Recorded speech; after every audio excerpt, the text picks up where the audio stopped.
খালের মাধ্যমে এলাকাবাসীর দুই কৃষির উন্নয়ন ঘটায় নাম।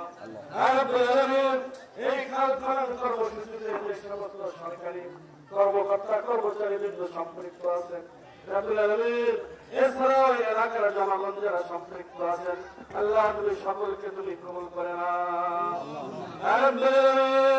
আল্লাহ স্বাধীনতার মহান ফসল শহীদ রাষ্ট্রপতি জিয়াউর রহমান রব্বুল আলামিন, আল্লাহ তুমি তার কবর জান্নাতের টুকরা বানায় দাও। রব্বুল আলামিন, আমাদের মা মহিষী রমণী বারবার নির্বাচিত প্রধানমন্ত্রী বেগম খালেদা জিয়া, রব্বুল আলামিন, আল্লাহ তুমি তার কবর জান্নাতের টুকরা বানায় দাও। রব্বুল আলামিন, আল্লাহ তুমি জিয়া পরিবারের উপর রহমত আর বরকত নাযিল করে দাও। আল্লাহ এলাকার সমস্ত মানুষকে তুমি কবুল করে নাও। ربنا تقبل منا انك انت السميع العليم وتب علينا انك انت التواب الرحيم سبحان ربك رب العزه عما يصفون وسلام على المرسلين والحمد لله رب العالمين السلام عليكم بسم الله الرحمن الرحيم উপস্থিত মুরব্বীবর্গ, উপস্থিত মা বোনেরা, উপস্থিত ভাইরা, আসসালামু আলাইকুম। আমি তারিক করছি। ভালো আছেন আপনারা? কি হলো, ভালো আছেন? আলহামদুলিল্লাহ।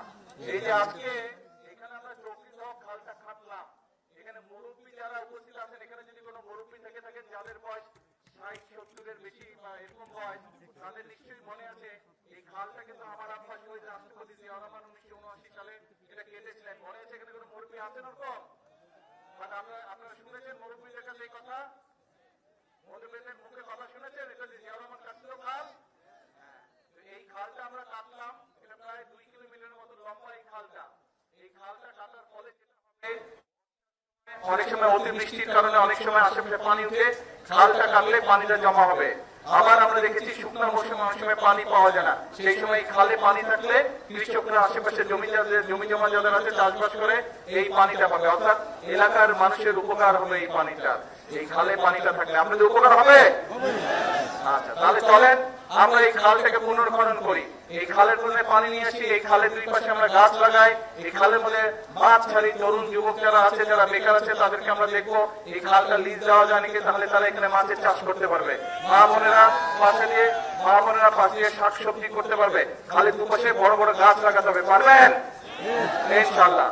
আমরা এরকম খাল সারা বাংলাদেশে আগামী 5 বছরে 20,000 কিলোমিটার খাল এরকম খননের পরিকল্পনা আমরা নিয়েছি। আমরা যে সবাই হাত লাগাই, ইনশাআল্লাহ এই দেশে পানির যে সমস্যা সেইটা আমরা সমাধান করতে সক্ষম হবো যদি এই খাল আমরা কাটতে পারি। এই দেশে বন্যার সময় যেসব এলাকায় বন্যা হয়, খাল যদি আমরা কাটতে পারি, সেই বন্যার প্রকোপ থেকে আমরা মানুষকে, সম্পদকে, গবাদি পশুকে, জমির ফসলকে আমরা রক্ষা করতে সক্ষম হব। কাজেই আমাদেরকে এই খালগুলো খনন করতে হবে, কারণ এই খাল না থাকার কারণে, খালগুলো ভরাট হয়ে যাওয়ার কারণে, নদীগুলো ভরাট হয়ে যাওয়ার কারণে মানুষ যেরকম পানির কষ্ট পাচ্ছে, প্রয়োজনীয় সময় পানি পাচ্ছে না, আবার বর্ষা মৌসুমে অতিরিক্ত পানির কারণে সেই পানিটা আমরা ধরে রাখতে পারছি না, ফলে যখন প্রয়োজন সেই পানি আমরা খুঁজে পাচ্ছি না। আসেন আমরা খাল কাটি। কাজটা ভালো হয়েছে না খারাপ হয়েছে? খাল কাটা ভালো হয়েছে। তাহলে দোয়া করেন, আমি তো আপনাদের এলাকার সন্তান, দোয়া করেন যাতে এই খাল কাটা সহ আরো যেগুলো কর্মসূচি হাতে নিয়েছি, ইনশাআল্লাহ আপনাদের এই সরকার যাতে সেই কাজগুলোতে সফল হয়। কে করবেন তো দোয়া?